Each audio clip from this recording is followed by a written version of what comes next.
প্রাণী পালন ও জীবন জীবিকা চ্যানেলে আপনাদের সবাইকে স্বাগত। আজকের যে বিষয় নিয়ে এই ভিডিওটা বানিয়েছি সেটা হচ্ছে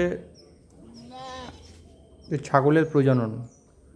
এবং এই ছাগলের প্রজননে চাষি ভাইদের অনেক সময় দেখা যায় যে একটি ছোট ছাগল নিয়ে একটি বড় ছাগল দিয়ে প্রজনন করায় বড় বাচ্চার আশায়, কিন্তু এতে কী ধরনের সমস্যা হয় সেটা আজকের এই ভিডিওতে আমি দেখানোর চেষ্টা করছি।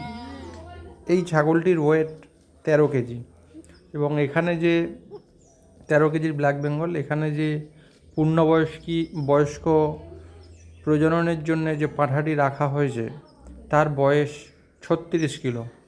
তো আপনারা বুঝতেই পারছেন যে একটি 13 কেজি স্ত্রী ছাগলের সাথে একটি 36 কিলো পূর্ণবয়স্ক পাঁঠার প্রজনন করালে কী ধরনের সমস্যা হয় আপনারা দেখুন। এই ছাগলটি হিটে এসছে 3 ঘন্টা হয়ে গেছে, তো প্রায় আধ ঘন্টার উপরে এই প্রজননের জন্যে এই ছাগলটিকে রাখা হয়েছে এবং ছাগলটির হাইট এবং ওয়েট এতটাই কম যে এই পূর্ণবয়স্ক ছাগলের সাথে সে কোনোভাবেই প্রজনন করতে পারছে না।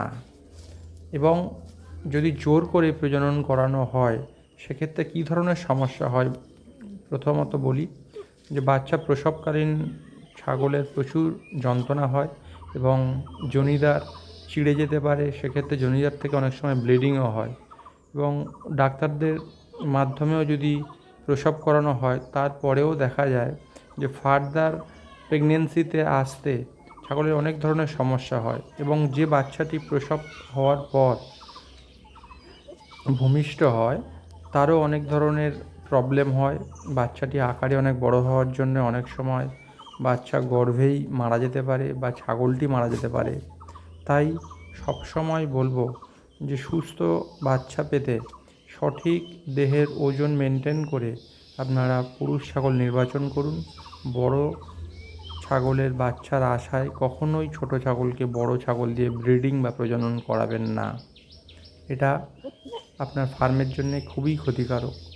আপনারা দেখছেন যে বারবার সেই স্ত্রী ছাগলটি প্রজননে অক্ষম হয়ে কিভাবে শুয়ে পড়ছে, অথচ ছাগলটি হিটে এসছে।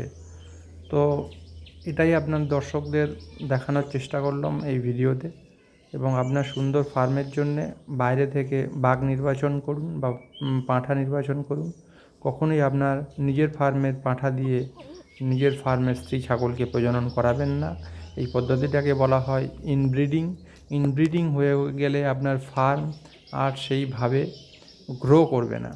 তাই সঠিক গ্রো করার জন্যে সঠিক মানের পাঁঠা নির্বাচন করুন এবং সঠিক ওয়েট মেনটেন করে ছাগলকে ব্রিডিং করান, তাহলে সুস্থ সবল বাচ্চা পাবেন এবং ভবিষ্যতে আপনার ফার্ম ঠিক দিকে ডেভেলপমেন্ট বা গ্রো হবে।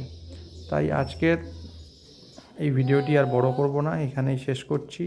আপনারা সবাই ভালো থাকবেন, সুস্থ থাকবেন এবং আমার চ্যানেলটি যারা সাবস্ক্রাইব করেনি প্লিজ সাবস্ক্রাইব মাই